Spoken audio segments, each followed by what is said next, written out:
Good morning and welcome everyone. On behalf of the Telfer School of Management, I'd like to welcome you to the Dr. Bruce Firestone Legacy Lecture. My name is Barbara Orser and I'm a faculty member at the Telfer School of Management and the instructor in New Venture Creation and the course that is hosting this morning's presentation. This morning's an opportunity to recognize an individual who believes passionately in giving back to his community and to building. And we are absolutely delighted that Dr. Bruce Firestone is here this morning to share with you some of the lessons learned along his journey. He's an individual that has enriched the lives of many, many individuals in the city of Ottawa and the larger community. Bruce is a community leader, he's a volunteer, he's a fundraiser, a passionate advocate for young entrepreneurs, and a family man, a parent of 5 children. He has served as the entrepreneur in residence at both the University of Ottawa and Carleton University, and a long, long time supporter of our many programs. In fact, he was the first speaker 25 years ago this week of the inaugural entrepreneurship dinner at the University of Ottawa. And I first met Bruce in the classroom 15 years ago, and it was Bruce that introduced me to the concept of business modeling. And we take that for granted today, but that was before there was business map canvases and textbooks and tools that make your job a lot easier as young entrepreneurs. A creative thinker and a writer, Bruce holds a Bachelor of Civil Engineering degree from the University of McGill, a Master's in Engineering Science from the University of New South Wales in Sydney, and a PhD in Urban Economics from the University of the National University in Canberra. After graduating in Australia, he joined his family firm, Terrace Developments, in the early 1980s and developed commercial properties throughout the city, building buildings, launching newspapers, as well as a continent social entrepreneur. He's the founder of the Ottawa Senators, Explorium.org, which is a registered Canadian nonprofit organization for professional entrepreneurs and entrepreneurs, and a writer, as I've mentioned. In the intervening years, he has mentored students at Algonquin College, Carleton University, and of course the University of Ottawa, and have helped many move a bright idea to profitable enterprise. And I know we have a couple of those individuals in our midst today. He is a realtor, and I mentioned the author of nonfiction and fiction books, and his most recent book, Don't Back Down, celebrates the anniversary of the founding of the Sens, and that was launched in December of this year. One of Canada's most generous and enlightened entrepreneurship ambassadors, please join me in welcoming Dr. Bruce Firestone.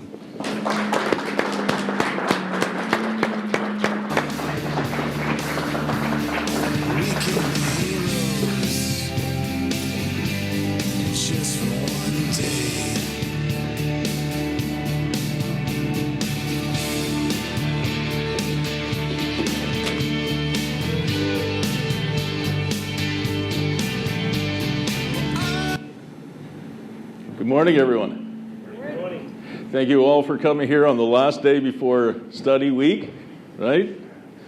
Or your March break in February. I appreciate it. It's early morning. It's 18 degrees below 0 Celsius out there, and here we are, and I really appreciate everybody coming.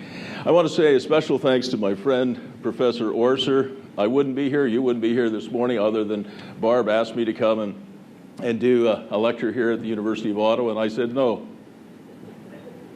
Then she asked me again, and I said no. And she said, what if we made it a legacy lecture so you never, ever, ever have to do this again, Bruce? I said yes. So Professor Orser teaches entrepreneurship, but you can learn something about entrepreneurship just by her approach. If you don't ask, you don't.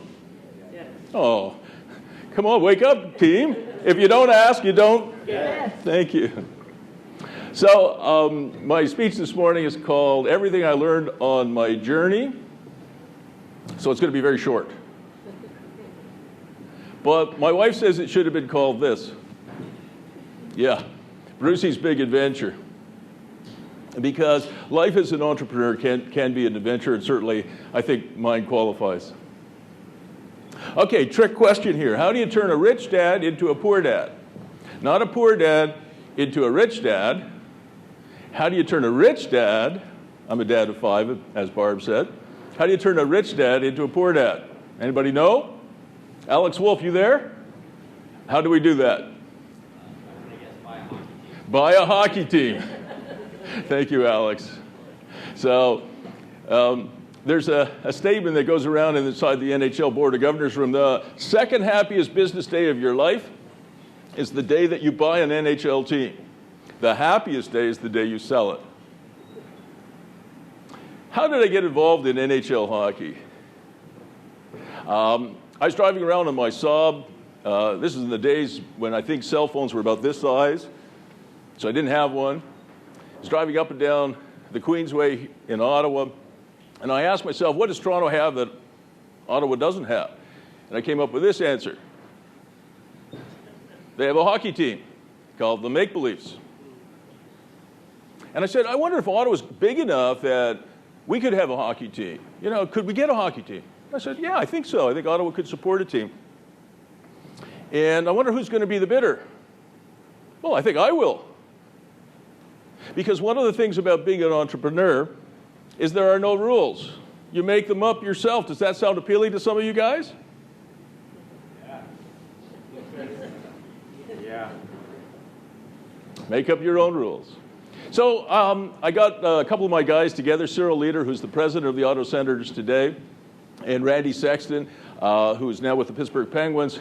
I said, guys, I've got this great idea. We had just played a game of hockey.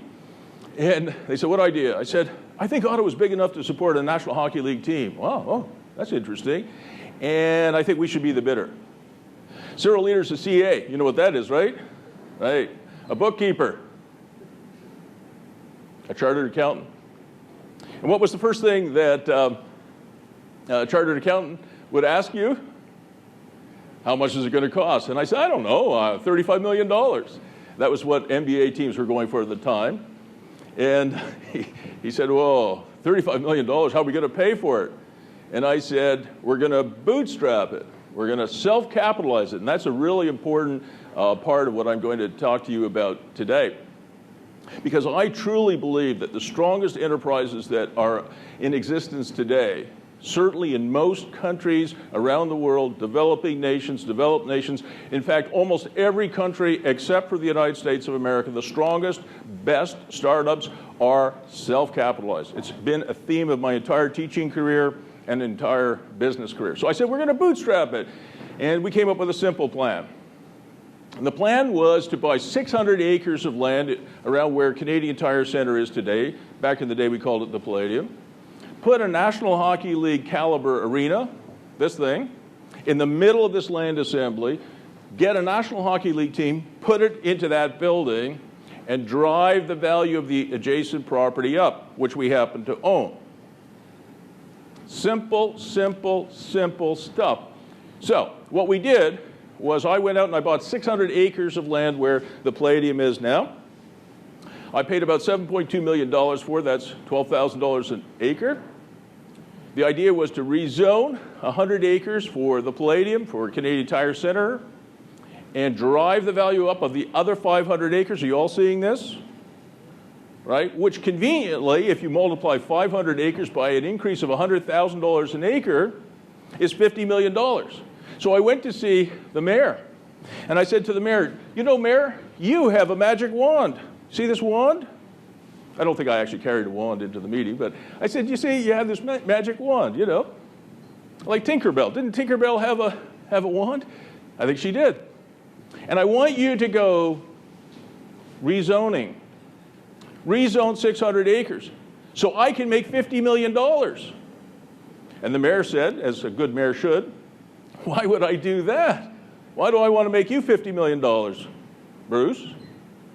I said, because I'm not going to keep any of that. I'm going to put that $50 million into those armored cars. I'm going to drive them down to Park Avenue, where the National Hockey League has its head office in Manhattan, and I'm going to give that to the National Hockey League, and in return they're going to give me an 8.5 by 11 faxed copy of a franchise for Ottawa called the Ottawa Senators. And the mayor said, so you're not keeping any of that money, right? I said, no, I'm going to give it away to the NHL. And so they agreed. So life was good. I had a great plan, I thought, simple plan. And I went to this NHL dinner. There's a thing called the NHL family, and there was this 600-person dinner the night before the Board of Governors was to meet to decide whether they're going to give any franchises at all, and if so, to whom. And there were quite a few bidders: Hamilton, Ottawa, Milwaukee, Seattle, Portland, Houston, St. Petersburg, Tampa. Maybe I forgot one or two. But there were a lot of cities down there in Palm Beach in Florida campaigning hard to get a team, a National Hockey League team for their city. And it was one of those intimate 600-person dinners. You know, the kind where everybody has those fake smiles on and everybody's lobbying and telling lies about their cities and about themselves, you know, trying to convince people to give them a franchise. I was doing that. And one of the members of the Board of Governors, towards about halfway or so through the dinner, came up to me and he said, Mr. Firestone, I want to tell you something. Now, there were only 21 members of the Board of Governors in those days, right? Today there are 30 NHL teams, so you have 30 members. But in those days it was 21. And he comes up to me and he puts his face really close to mine. And he says, Mr. Firestone, I just have one thing to say to you. Just one thing. I said, oh, okay. What's that? You will never, ever, ever get a franchise in Ottawa. Never. Wow. We'd spent $7.2 million on a piece of land. $2.5 million on our bid. We had sold 15,000 season tickets for a team that didn't exist. I'm thinking to myself, oh my God, I'm going to have to find a new hometown. Panama City sounds good. I got to move. So I was a little taken aback, and I said, well, sir, I think you should reconsider.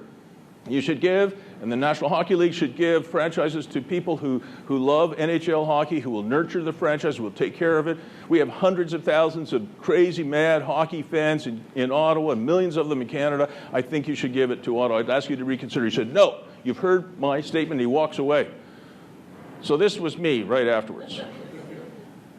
I went back to my table. We had 120 lobbyists in Palm Beach with me. We had the fire department marching band down there.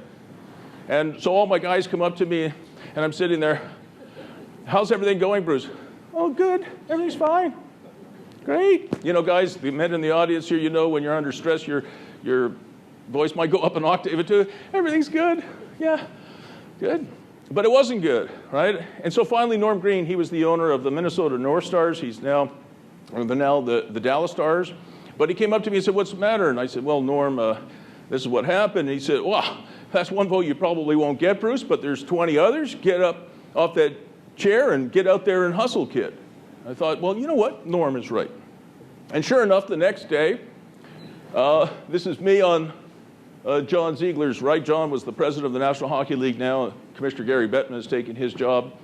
And that's me as a younger man. I was in my 30s then. I'm in my 60s now, so no comments about how old I look now. My mother told me hockey years are 2 for 1, so I'm really 128 years of age. So that's me. And on the other side of John, I cut him off, is Phil Esposito from Tampa Bay Lightning. So there were actually 2 franchises that were granted, Ottawa and Tampa. But I cut Phil out. And I turned to John when he made the announcement. I said, John, what was the vote for Ottawa? He said, what do you mean, what's the vote? I said, well, how many votes did we get? He said, well, it was a unanimous vote. I said, no way, it was unanimous? I said, that's great. I turned around that one member of the Board of Governors. I said, that's awesome, thank you. And about 3.5 weeks later, I got a phone call from that guy. And he said, Bruce, do you remember what I said to you the night before you actually got the team? I said, yeah, absolutely, I do. And he said, I just wanted you to know that me and 3 other members of the board got together, and we decided to go up to every bidder and say, you will never, ever, ever get a franchise in Hamilton, Milwaukee, right? Portland, Houston, Ottawa, Tampa. And there were only 2 guys, 2 men who decided to keep going. to keep lobbying, getting up, and still doing what Barb did, ask and ask and ask again. And the only two men who did that were you and Phil Esposito. We gave you the franchises. It was a character test. So in my career, what I have found is the number one thing in life, at least to me, is trust. And the NHL trusted Phil Esposito and Bruce Firestone to take good care of their NHL franchises as best we could.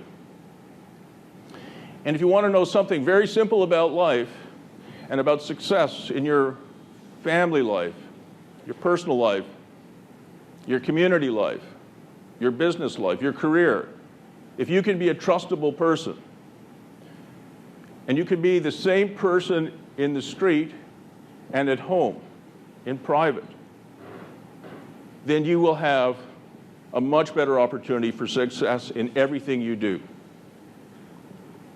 So we started our career in the NHL, the Ottawa Senators did, in the second smallest arena. Anybody know where this is?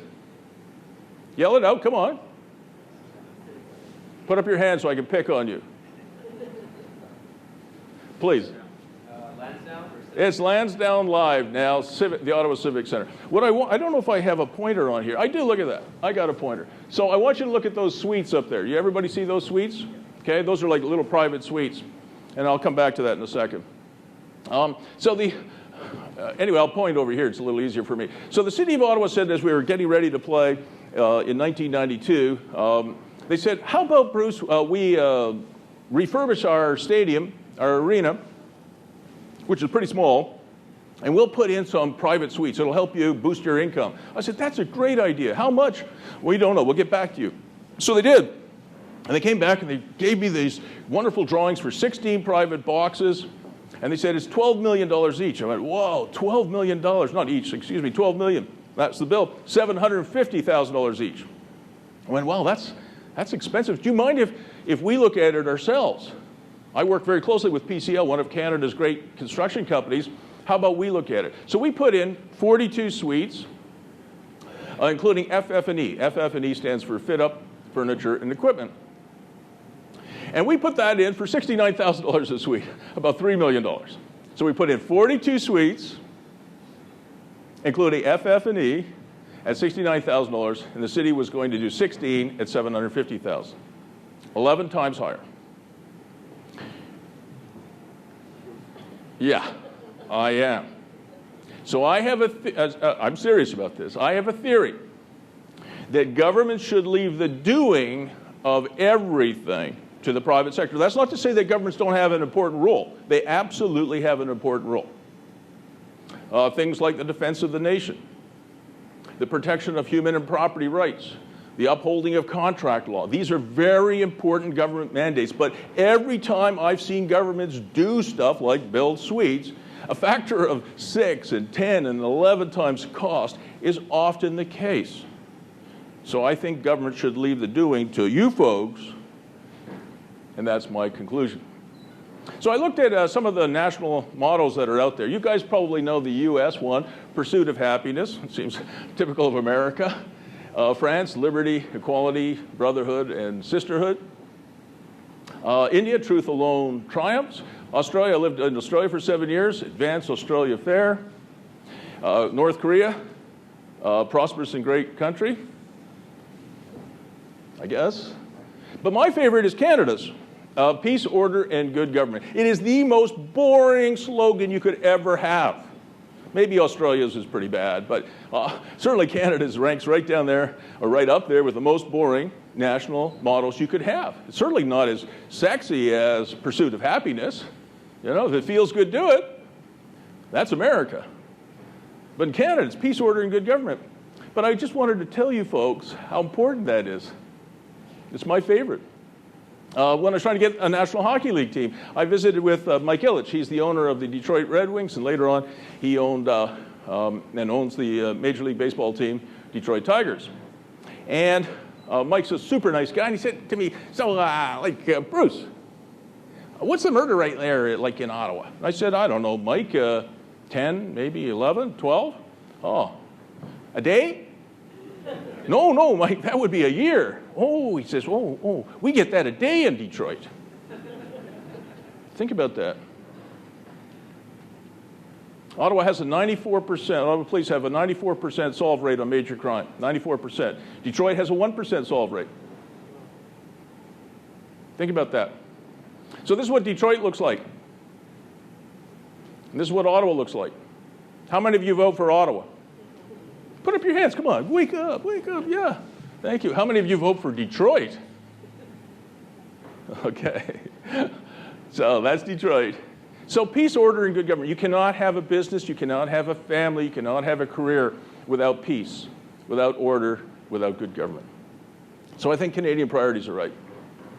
All right, I got to tell the Sky Dome story, just because it's Ottawa, and everybody in Ottawa and the rest of Canada hates Toronto, because Toronto is the center of the universe. I'll tell you the Sky Dome story. So the Sky Dome was supposed to cost $150 million. Premier Davis was assured that we could build this arena with a retractable roof that had never been done before for $150 million. But in actual fact, it cost $650 million. And the difference was they had the government piggy bank. They had your wallets in their pocket. And it went completely out of control.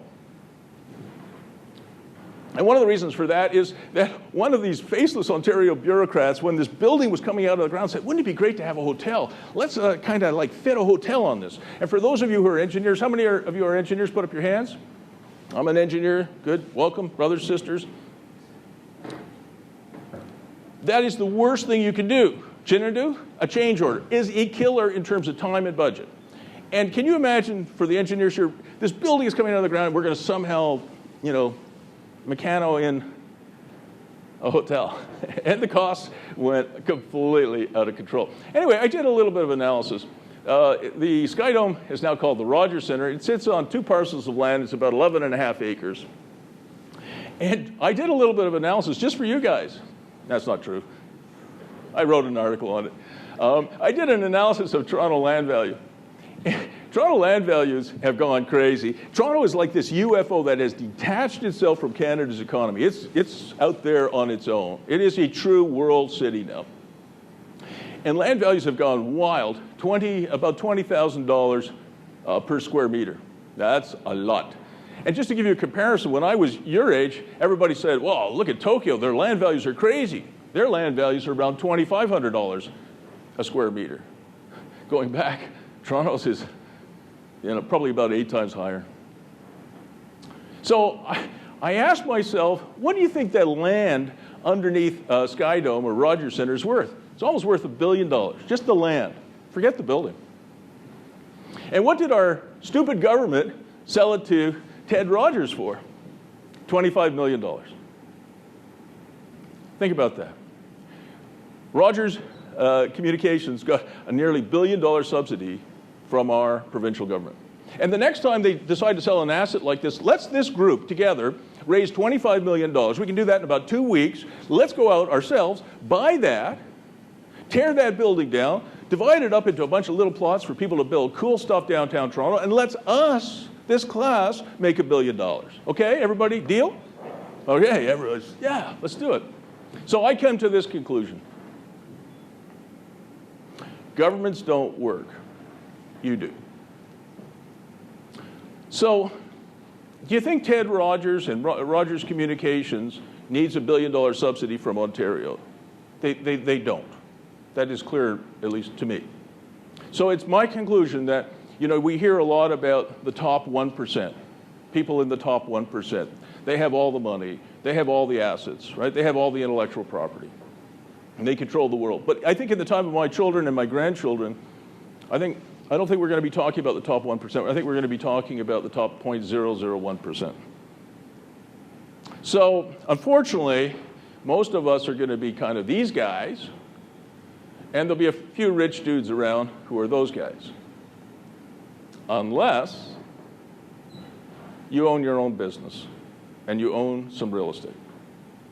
I have not been able to find anything else that works for most Canadians and Americans other than owning your own business and owning your own home and maybe some other real estate. I have not found anything else that works. I'm not saying that there isn't anything else, I haven't found it.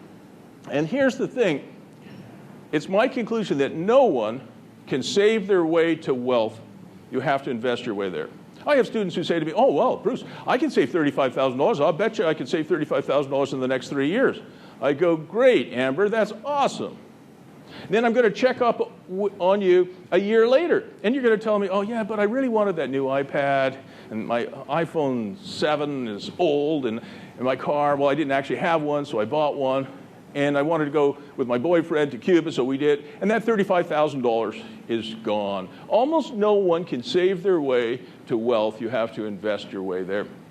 Jamie, are you here? Wave hi. I'm picking on poor Jamie, but Jamie is a mother of three, young mother of three, and she buys this. I coach an incredible number of women in their 20s all the way to their 70s, and women today in Canada, the United States, and certainly in Europe and Scandinavian countries, I teach in Stockholm and other places, they have concluded they have to take care of themselves.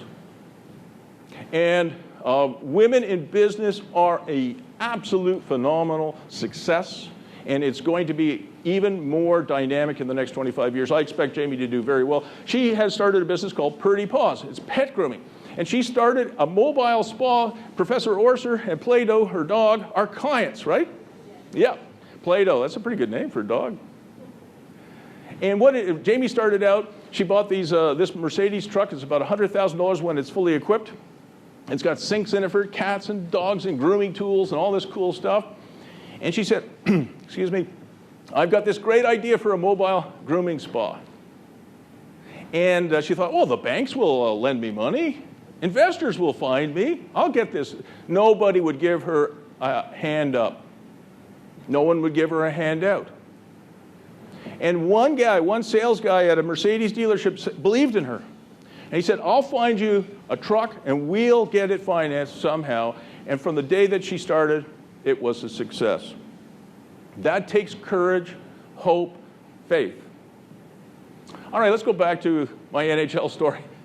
When we started out in the NHL, our salaries, first-year salaries, were $6.5 million Canadian dollars. That's 1992. 10 years later, they were $54 million US dollars. Don't try that at home, kids. And what happened to the Canadian dollar? It went from about 90 cents to about 62 or 63 cents. So in Canadian dollars, it went from $6.5 million to $85 million. So guess what happened to the Sens in 2004, 2005? They went bankrupt. True. Oh, this is a picture of me the day after they went bankrupt. Let's see if I can do it now. So I tell my students and the people I coach, you have 3 days. The first day you can be mad. Oh, I'm mad. Second day you can be sulky. Oh, poor me. You know, Eeyore? Poor me. The third day you get a little bit of exercise, start over. That's it. 3 days. I mean it. I don't think it took me 3 days, but it certainly took a couple anyway. And I had to go back to school. I got a PhD. You know what PhD stands for, right? Piled higher and deeper. So I got a PhD, but it didn't help me. I went back to school to get my real estate broker's license. This is me as a real estate broker, because I still had 5 kids, a mother-in-law, and I had to support my family somehow. And I had to do 8 courses and 8 exams. And trust me, when I was teaching, I had a lot more sympathy for people as they were doing exams after I started doing them again myself in my 50s. But what that tells me is, I guess Albert says it better than I do, that once you stop learning, you start dying. And I can tell you, I know old 30-year-olds, and you have friends like that. Oh, you can't tell me anything. I know everything. The day you say you know everything is the day you're old. So you could be an old 30-year-old, or you can be a young 90-year-old. You can, as long as you're open to new ideas. So this is me teaching in Stockholm at Hyper Island. And I got a chance to write about artificial intelligence in a science fiction trilogy called Quantum Entity. And it was made into a movie with Alex's girlfriend, Teresa, right? Sorry, Alex. She was the star. And I wrote the Entrepreneur's Handbook in my spare time. I wrote a real estate handbook because I'm a real estate guy. And then I wrote this, Don't Back Down. It's 4 stories in one. So I came here today all prepared. This is the book, Don't Back Down. And I got to give a copy away right now. So I need some help from the audience. What is your name? This young lady. Vivian. Come on up here, Vivian. I need some help. So Vivian is going to pretend that she's Vanna White. Thank you, Vivian. All right, so I need Senators fans. Put up one hand. Anybody who's a Sens fan, put up your hand. Okay, hold on to them. Okay, nobody else can put up their hand now. Up higher. I can hardly see it. If you're a Sens fan, okay. Now, Vivian, I need you to look at this audience very carefully, okay? Because I'm going to ask a skill testing question, and the first person that you see puts up their second hand with the answer gets this book. Okay, everybody ready? What former Leafs captain currently plays for the Ottawa Senators? Who is it? Come on up here.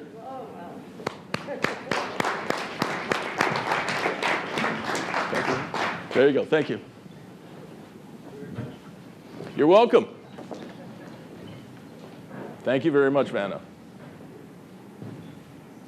This book is 4 stories. It's obviously the story of the founding of the Ottawa Senators. It's about the insider scoop on the National Hockey League. There's a lot of real estate in there, a lot. I even have the Sky Dome story in there. And then there's the personal story. It's my story. Okay, so when I was your age, there were about 3.5 billion people on this planet.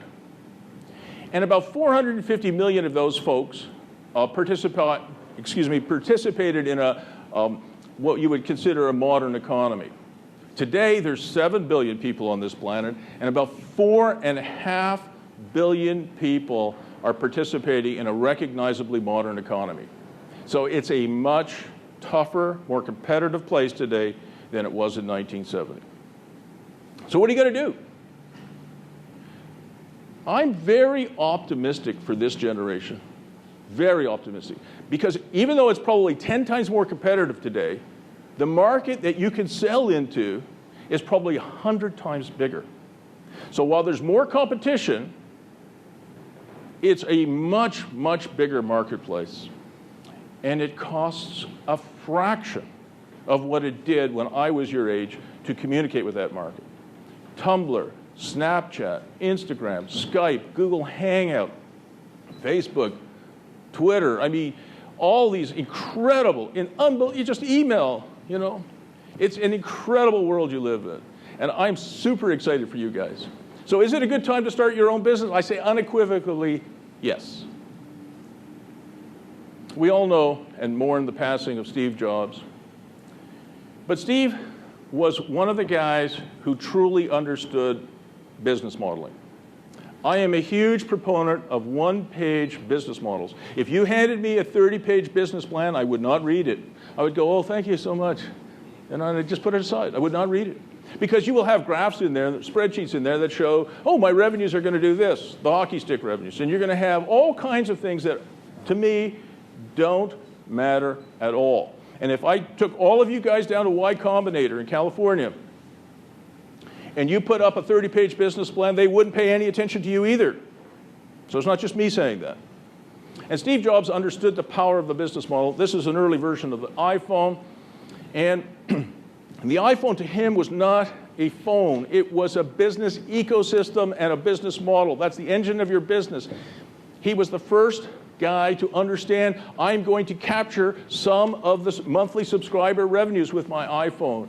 And sponsors are going to pay rights fees just to be on my homepage. And his operating system serves up ads. And then he had an app store. What was an app store? No one knew, but an app store with monthly revenues and downloads. So you can see just underneath there, GTBMR, get the business model right. That's the first thing you guys do as engineers or business students before you do anything else. So I did a little bit of analysis on the iPhone, and I did some cash flow analysis for them. And the iPhone, I think, is the single biggest profit generator, maybe in history, certainly in tech. It made Apple the most valuable or second most valuable company on the planet today. 288% return. Now, I wanted to demonstrate just what kind of number that is.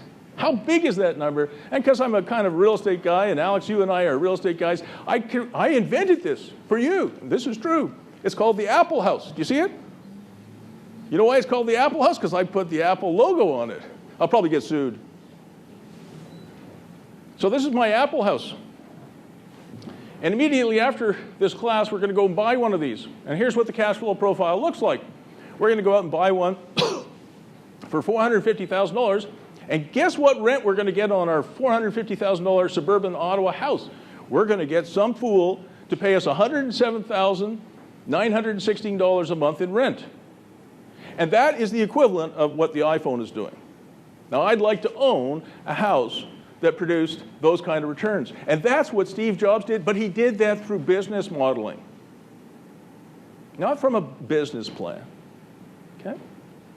And by the way, you might think there's no house in the world that would rent for that, but actually there is. I checked it. If you happen to own a house within walking distance of Wimbledon, a guy like Roger Federer will pay you $20,000 to $25,000 for 2 weeks to rent your house. Well, that's real money, right? So there are houses that actually produce iPhone-like returns, but there aren't very many of them. So I want to go back to bootstrap capital, self-capitalization, a very important thing. I do this over and over and over again. I tell people about self-capitalization, and they all go, oh, yeah, And then after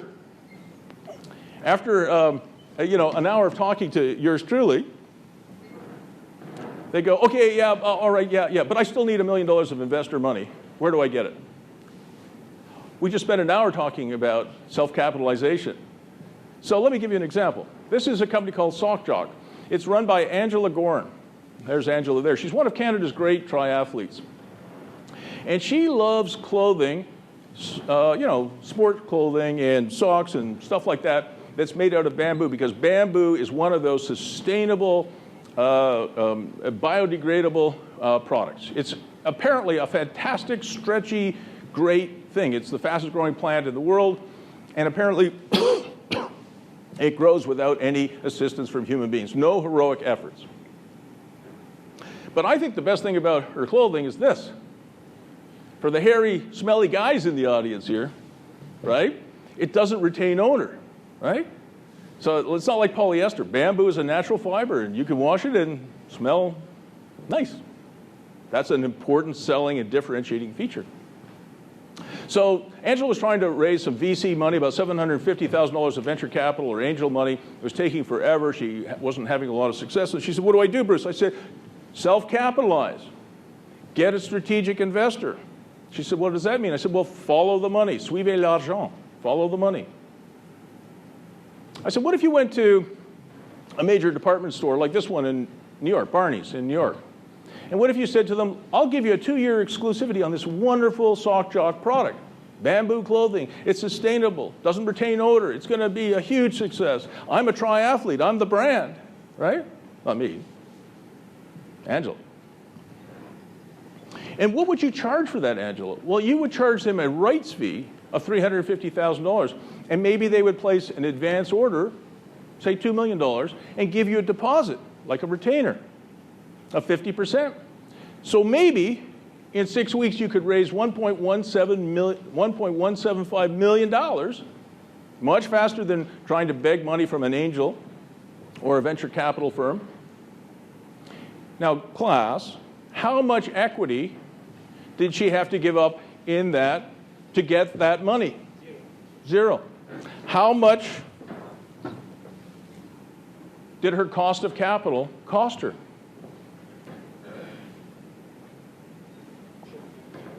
Zero. The reason for that is, let's go back, she doesn't have to pay that rights fee back. It's a rights fee for exclusivity. And she doesn't have to pay the retainer back or the deposit. It's a deposit. She just has to deliver the clothing. So every time young people come to me and say, I can't get financing, I show them this slide. I really do. Pick up that weight, no excuses. Another thing, another theme in my career has been this. I learned this from my dad. My dad always talked about an iron reserve. And for my dad, an iron reserve would have been, have a few gold coins somewhere. But I think your iron reserve today is a little bit different. I think it's a personal business for life. I'm going to tell you this little story. This is Ryan North here. in the tree. That's Ryan. And he was in my class, more than a decade ago. And everybody in my class, I had them trapped in an audience like this for 13 weeks. That's a lot of time. And every one of those students had to start a business in the class, right? Right, son? So Ryan said to me, Prof Bruce, I'm going to start a comic strip. I said, Ryan, I thought you were an IT major. He said, I am. Oh, okay. Can you draw? I said, not a lick. You're going to start a comic strip. Yeah, but it's different. I'm going to have 6 panels and 3 characters. The male dinosaur, the big green guy there, the T-Rex, and the 2 female dinosaurs. And my 6 panels will never change. The only thing that changes day to day is the dialogue. And that's clip art. I said, okay, Ryan, good luck. So he makes money with this site. It's still going today. It's called Dinosaur Comics. And he makes an incredible amount of money selling books like this one here, Your Whole Family's Made Out of Meat. And he sells T-shirts that say things like that, which I won't repeat. Right? He makes about $10,000 a month from this site. And what did it cost him to start this business? It cost him a negative amount of money to start it. He had a few costs that he had to incur, but he won the business model competition in my class, which got him $500 cash. So he actually started this business for a negative $440. Cost him minus $440 to start a business that produces about $10,000 a month in income. The only marketing he ever did was he did cardboard cutouts of the big T-Rex. And he's very tall. He's like 6'8" or 6'10". And he did these cardboard cutouts with this URL. It still resolves to his site. I won't repeat it on camera here. But it still resolves. And what he would do is he would go around classrooms, and he's so tall, he would get on a chair and he'd put it up on the top of, on the ceilings. That's all he did, only on the ceilings, all around campus. And then you were in this Prof Bruce lecture and you were bored. Oh my God, when's this going to end?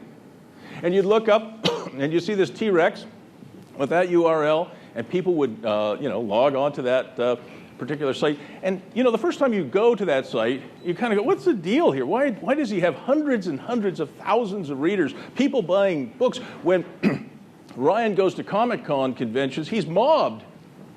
And people mob him, right? It's because there's a wacky, crazy mind. And you've got the male T-Rex, who's a bit of a male chauvinist, and you've got the females who are warm and loving and smart and wise. And it's the interplay between the characters that is spellbinding if you put up with it for a few days. Anyway, that's what he did. And then a little bit later, he decided he just loves this business. He decided to do a changeable path, or choosable path adventure called To Be or Not to Be. So you could choose whatever character you wanted to be in Hamlet, and you could change the ending. And then he did one with Romeo and Juliet, and a lot of people, it turns out, changed the ending, and they lived happily ever after instead of dying, right? Okay. And so he was combining now his tech knowledge and his love of literature, and he put this thing on Kickstarter. And he said, gee, I hope I can raise $20,000, Bruce. And I said, okay, good luck, Ryan. And instead, he raised $580,905 from 50,352 backers. That was for his To Be or Not to Be. So what do Canadians do and Europeans do super, super, super well? We're all unbelievable designers and builders. We build great stuff. We design great stuff. What do Americans do? They design, build, market, brand, sell, cost control, manage their supply chain, and raise capital. That is your competition. I don't care if you're in India or in China, you're in Canada, you're in Sweden, wherever you are, they are the world's best. You've got to measure yourself against these people, and I wanted to show you this. I just clipped this from Wired, I think last week. Magic Leap. It's a Florida startup, so it's not a California startup. It's a Florida startup in VR, virtual reality. Look at the startup capital number. I don't know if you can read it. $793.5 million. They raised of venture capital money. Some of the tech guys I know here in Ottawa, when they raised $50,000, we put our hands up like we won the Stanley Cup. Imagine raising almost $800 million. That's your competition. It's a tough, competitive world. All right, I'm going to change a little bit, change our path here a little bit. I wanted to show you the future. A little bit of your future. Only 80% of Canadians, only 20% of Canadians have what's called a defined benefit pension plan, right, Saad? Saad works for Investors Group. He knows these numbers. So that means 80% of Canadians, and a little bit more, about 82% of Americans, are not covered by a defined benefit pension plan. That is a serious issue. The average Canadian pension plan today pays out $550 a month. That's the average. It means about half of the Canadians who collect this are below that. We have people living on $350 a month from their CPP. We're going to see in your generation in the next 25 years an incredible number of elders like this lady. Going to see that everywhere. You know who this guy is? This is Eric Sprott. What school did we name after him? There you go, Sprott School of Management. He came to Carleton, and I was invited by the president to come and listen to his commencement speech. Worst ever commencement speech given, I think, that I've ever heard. Sorry, Eric, it was. He came to the Sprott School of Business. He had 350 impressionable young people there, and he said, don't diversify, invest in gold. And I was squirming in my seat. I'm a real estate guy, so I would squirm in my seat. But even so, I thought, wow, this was terrible advice. And so I went back and I checked. On the day that Eric came to the school to talk to the students as they were graduating, gold was trading around $1,700 an ounce, and a few years later was trading around $1,200 an ounce. Last time I checked, that's a bad performance. But you maybe are thinking, I just picked on Eric for 3 years. So I checked the Sprott Gold and Precious Minerals Fund, and their 10-year performance was minus 1%. So how long does it take to double your money at minus 1% a year? Engineers? Anybody know? It's a trick question, right? You never double your money at minus 1%. So a 10-year performance. So my dad told me before he passed away, in his view, this is my view and his view, the stock market is just simply a lottery. You might as well go to Vegas and, you probably have more fun. It's the only industry I know where 30-year-olds can make $900,000 a year outside of sports and entertainment. And they do this by selling toxic assets to your parents and grandparents that they know are toxic. And I love this ad. This is a major bank proudly announcing that they are going to give you on your hard-earned cash 0.99%. We're on your side. We're going to give you 0.99%. So if you had that $35,000, Amber's $35,000, and you put it in the bank, you'd get $340 of interest a year. A year. And of course, they'd have fees against that, so it would be quite a bit less. So I coach a lot of women, as I said, a lot of men too. And this is Maya Yates. She's a mother of 3. And she came to me and she said, my goal is to retire at $80,000 a year. So I said, Maya, if you put your money into Ally Bank at 0.99%, how much money do you have to save in order to have $80,000 a year? It turns out to be just over $8 million. Can you save $8 million? She said, no. So I put everybody on a simple program. I'm not saying it's the only program, but it's the only program that I have found that works. Buy your own home, buy some residential rentals, buy some small commercial, and maybe buy some land. And in 15 or 20 years, you'll have some protection against inflation and some independent income. It's the only way I found. This is a friend of mine. He says it better. Stephen Kite in Cornwall says, making retirement possible one door at a time. I thought that was a brilliant logo. Does it work? You guys all know Warren Buffett. He's the most famous investor in the world. And the Warren Buffett methodology is not complicated. It's not a Russian state secret. It's buy smart, use other people's money, add value, animate your portfolio, hold, so don't flip, refinance, which is tax-free, and buy more. Does that work? Yes. $1 invested in Berkshire Hathaway, which is Mr. Buffett's company, in 1965, is worth $15,600 today. $1 invested in a stock market index, Standard & Poor's, is worth $110 today. I want you to look at those numbers again. 110 versus 15, that is a huge number. So it definitely works, right? It's not fancy. It's get rich slow. Everybody hates that, right? Everyone wants to get rich fast, especially young people. So now, what do? My lifetime goal now, for the rest of my career, however long that is I do this coaching thing. That's my advertising for myself. But that's what I want to do with the balance of my career. And that's when Barb asked me to come here and teach another class. I said, no, this is my last lecture. Because I'm spending the rest of my life and my career helping young people, and maybe not so young people, do better. Here's a typical house. This is a house in the south end of Ottawa. Nothing really fancy about it. It's got a basement. What do you do with a basement? You could put a basement apartment. This is all part of what we do with our animation program. It turned out it had a loft above the garage. You could put a yoga studio in there. You could put, it's a big, big backyard. You could put a coach house there. Rent it to your mother-in-law, your father-in-law, students. You guys know tiny houses? It's a big thing, right? HGTV, Tiny House Nation.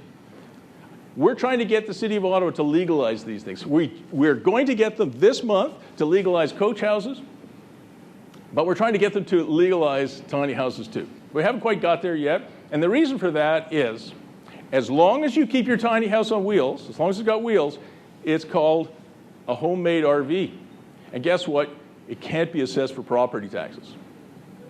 So the city doesn't want tiny houses because it will affect their property tax revenue, but we're trying to get it approved anyway. And some people will do what I've done, turn their home office, turn their garage into a home office, right? Peter, you've been in my home office. It's in my garage. These are all kinds of things that we're doing now to animate even the most mundane house that you will find in suburban Toronto or suburban Ottawa, Calgary, Tennessee, Phoenix, wherever I coach. And because I've got my office in my garage, I want to have a carport because it's a miserable thing every day to wake up and your car's covered with snow and ice. So next year, in fact, this summer, we're going to build a carport. One of my students said, Bruce, if you're going to do that, put some solar panels on it. I said, that's great. We're going to do that this summer. So I want to talk, this is my last go around here. I want to talk about environmentalism. I would put my environmental record up against David Suzuki or Al Gore any day. I'm a builder, I'm a developer, I'm a real estate guy. I've had lots of conflict with environmentalists, but I am an environmentalist. And a few years ago, Rick Mercer came out, I don't know if any of you guys saw it on TV, with a 1-ton challenge. Anybody see that? Any of the students see it? Yeah, you did? And I was just watching TV and I said, oh, I'm gonna go on that site, I'm gonna take it. How can we as individual Canadians save 1 ton of CO2 a year? So I went on his website, or the Government of Canada's website, and I read the whole thing. Like, we're engineers, right? We read the whole thing. And the only thing that I could see on there that would actually save any CO2 was the advice, when you are brushing your teeth, turn off the tap. Save some water. I said, well, that will save a few micrograms of CO2, but not 1 ton. So being an engineer, I said, okay, I'm going to invent something, because what is happening in our world today is everybody, or a lot of people, are in this business. It's called greenwashing. It's not real environmentalism. So I invented my own 1-ton challenge, and that is, if we could convince people to do what I've done, which is to have your office in your home, all right, or at least move closer to work, what would that mean?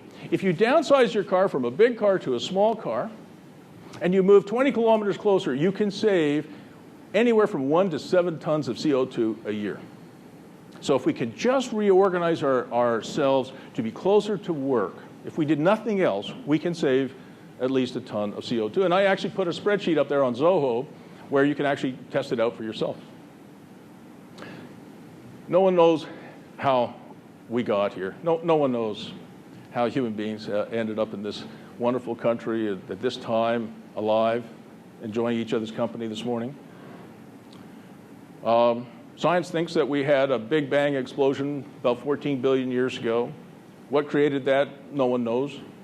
Maybe there's been an infinite series of Big Bangs. A Big Bang followed by a big crunch, and then another Big Bang. And it might be just an infinite series. No one knows if that's, in fact, the case.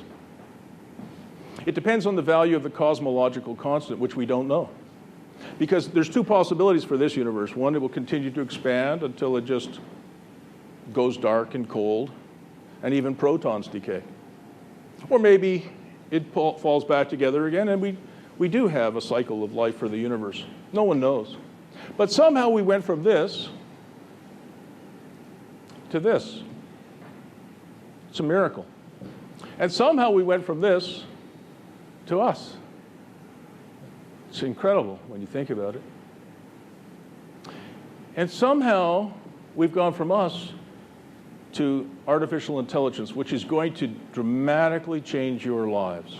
If you've got Siri on your phone, or Cortana, I think, on the Microsoft system, AI is going to change your lives, especially the young people here. I wrote a whole trilogy on it. So somehow we went from this to this, to this, to this. Meet George Hoots. George is probably one of the smartest kids on the planet. And he was the first to ever hack the iPhone, and he built a self-driving car in his garage.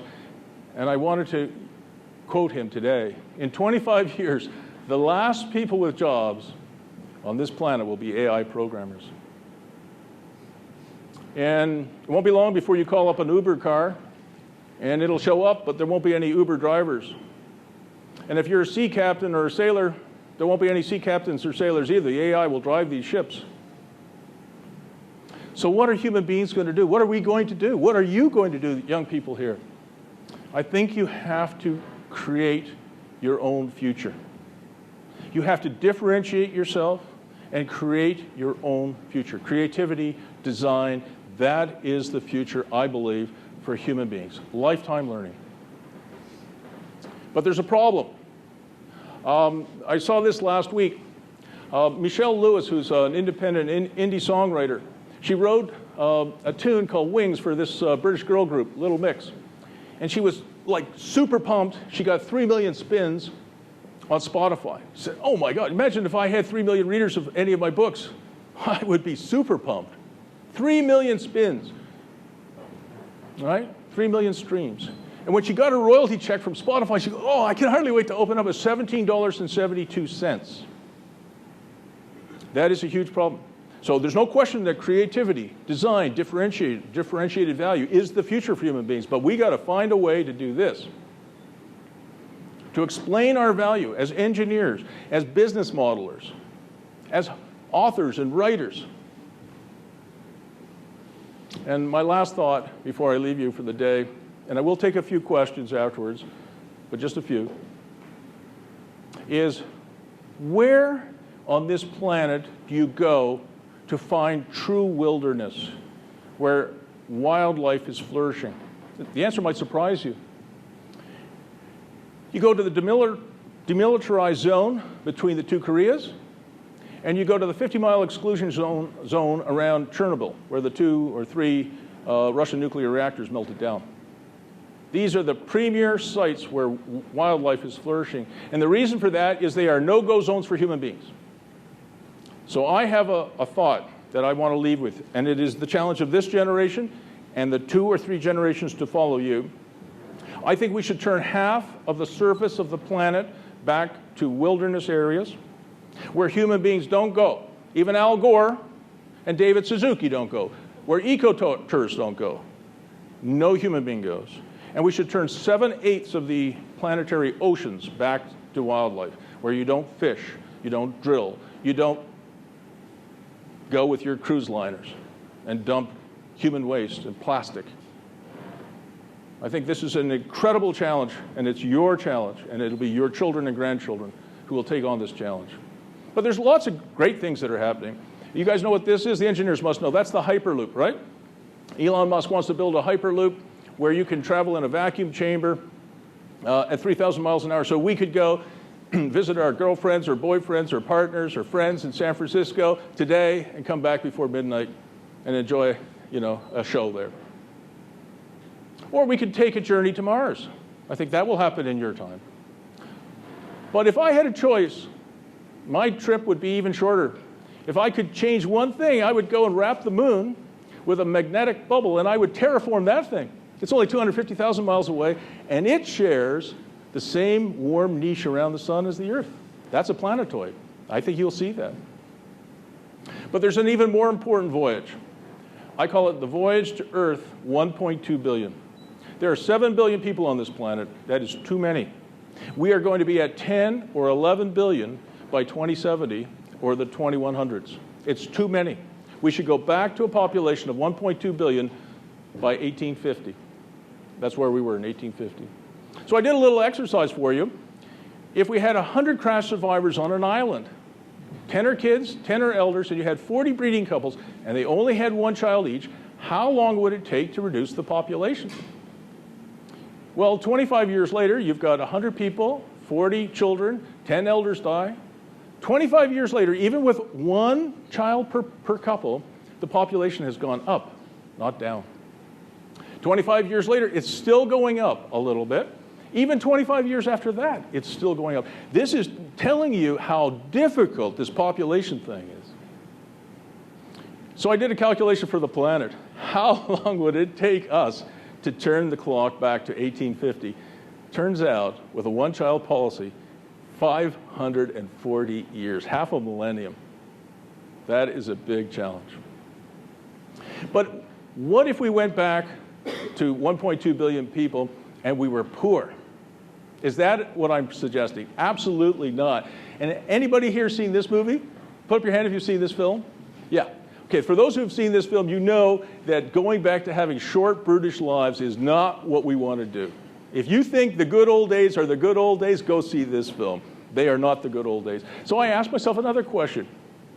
How much would productivity have to go up per person over the next 540 years so that we could maintain our current economic output?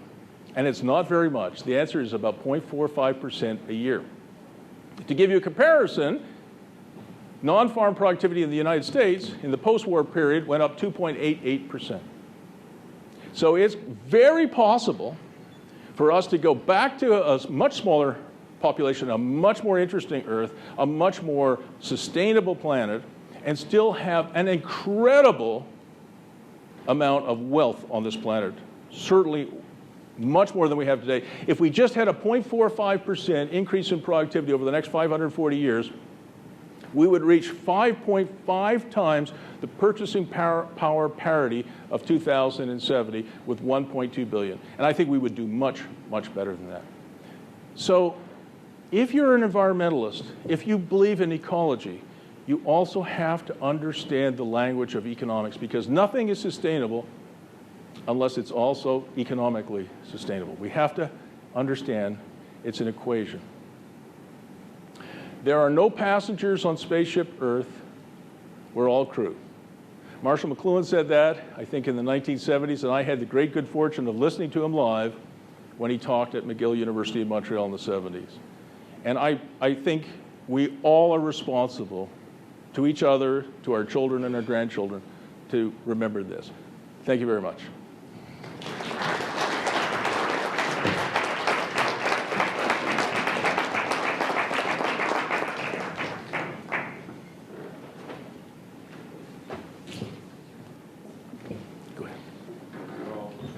On behalf of the Telfer School of Management and the University of Ottawa, I'd like to thank you, Dr. Firestone, for the time you took to come out here today and share with us about entrepreneurship and what you learned on your journey.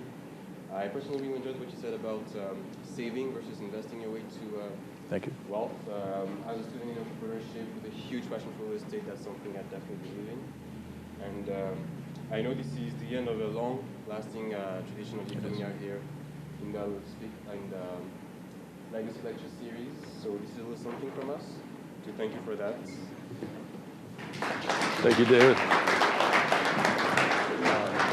Thank you, David. I'm going to take a couple of questions just before we break. Je voudrais aussi remercier absolutely. the public for coming. So thank you all for being here today. I hope you learned as much as me. J'espère que vous avez été enrichis et que vous allez appliquer ce qu'on a fait aujourd'hui. Une excellente fin de journée. Merci. So I'll take a couple of questions. Come to the mic, please.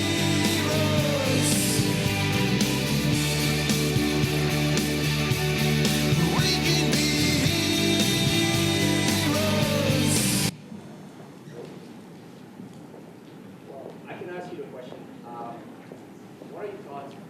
about the local real estate market in Ottawa and in Canada. A lot of people in the States are speculating that we might have a bubble coming up, but just wanted to pick your brain on that. Well, I'm glad you asked about that, a real estate question. What do I think about the market? Well, I'm going to talk first about the Ottawa market. We got another hour? What is your name? Adil. Adil. Yes. Adil. So about the Ottawa market, I think the Ottawa market is a phenomenal market. It is the best of the G8 nations by far. You can buy a property within 15 minutes of the parliamentary precinct for $400,000 or $350,000, animated with some of the stuff that I showed if you looked at my real estate slides. And you can push your cap rates to 7, 8, 9, 10, 11% if you buy right. So the Ottawa market has lots of room for growth. It's an incredible G8 market. If you look at Toronto, I said Toronto has UFO detached itself from Canada's economy. So I thought it was unsustainable until I did some work in Toronto last year. A townhouse, a very ordinary 4-bedroom townhouse in downtown Toronto is trading for $1.4 million. And it's out of the reach of most young people, or even not so young people, but Toronto has become a world city. Its economy is no longer sort of attached to Canada's. It is attached to China's and to the United States and to Europe and all over. So I'm quite confident that there's more room to run. But having said that, real estate is a local business. You need local knowledge. Okay? Thank you. Thank you.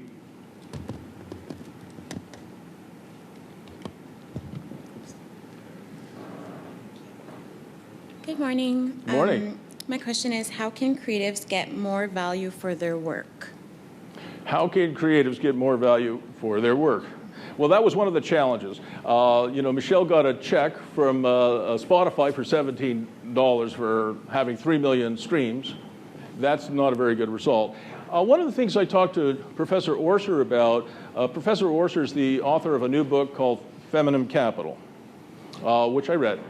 And Professor Orser said, the people that she worked with in Stanford were fantastic to work with in terms of the quality of the product and making sure that, it is a world-class product. And I know it is because I've read it. But sales are a different thing, right? Because a creative person like Barb doesn't get any value for it if she sells 100 copies. So one of the things that we have to do as creatives is we have to learn how to express our value better, stand up for ourselves, and then we do other things. For example, back when Michelangelo did the Sistine Chapel in Rome, right? He lay on his back for, I think, like 17 years or something doing the Sistine Chapel. How does a creative person like Michelangelo, was it Michelangelo who did that? Yeah, it was Michelangelo. How do you lie on your back for 17 years painting? You have a sponsor. Do you understand? You have a sponsor. There was some rich dude, probably some Venetian, who said, look, I love your work. I'm going to pay you a stipend to lie on your back and create this incredible artwork. So I said to Professor Orser, what you should do, Professor Orser, is go to an organization like NOW, the National Organization of Women, that has more than 1 million members, and you say, look, I'll give you an e-copy for every single member for $1 a copy. That's $1 million.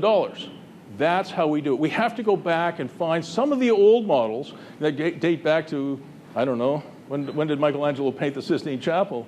1200 or 1300, something like that. So that's kind of the answer, that we have to go back to some of the old models. Thank you. Thank you. Any others? One more? Okay, this is the last one, I think. Thank you very much for your presentation Okay. today and for sharing your experience with us. I was wondering, you mentioned artificial intelligence Yeah. as the way forward and things to look forward to. Right. Are there any other areas of innovation that you see changing the world in the next 25 to 50 years? That is a great question. Thank you for that. I actually, in the book that I think you have, I actually said to my readers, I shouldn't do this, but I am going to do it anyway and identify about 40 industries where I think all boats are rising, where there's a great future, right? The reason that you should not do that is that any future predictions that we make are always wrong, right? We know that. If you put 30 economists in the room and you ask them 3 years ago, are we going to be paying 70-some cents a liter for gasoline in Canada? They're going to go, no, it's going to be $1.50. But it's, so predicting these things is very, very difficult. But having said that, I do think that creative people are going to find ways to attract huge amounts of value. And what we are looking at is something called curation. So if you have a business that curates the space, whatever that space is, for users, you're going to make money. And that's what Snapchat does for the teenage group. And that's what so many of the social media companies that you see out there are doing. They're really curating the space. All right? So we're explaining to each other, right? Because you don't have a chance and time to become an expert in everything that you do. You understand? So any business model based on creativity, design, curation, I think has an opportunity to be successful. When I wrote Don't Back Down, I just wasn't talking to Barbara Orser about what she's doing. I went to people who are involved in sports, Ottawa Senators, for example, and said, okay, take 10,000 copies of my book at $1 a piece and send it out to all your season ticket holders. So creative people can find creative ways to harness value from their work. If you look at entertainers, they don't make any money anymore from having their work on Spotify. Taylor Swift had to take her entire catalog down from Spotify and Pandora in order for her to make any money selling her album, through iTunes or even CDs, right? So we have to find new models, and there are many, many different industries, but that is something I don't want to pick a particular industry. But one thing I do know is that artificial intelligence will have the same impact or more in the next 25 years as the internet has had in the last 25 years. So once again, I want to thank you all on your last day of class before your break. Thank you again for having me here.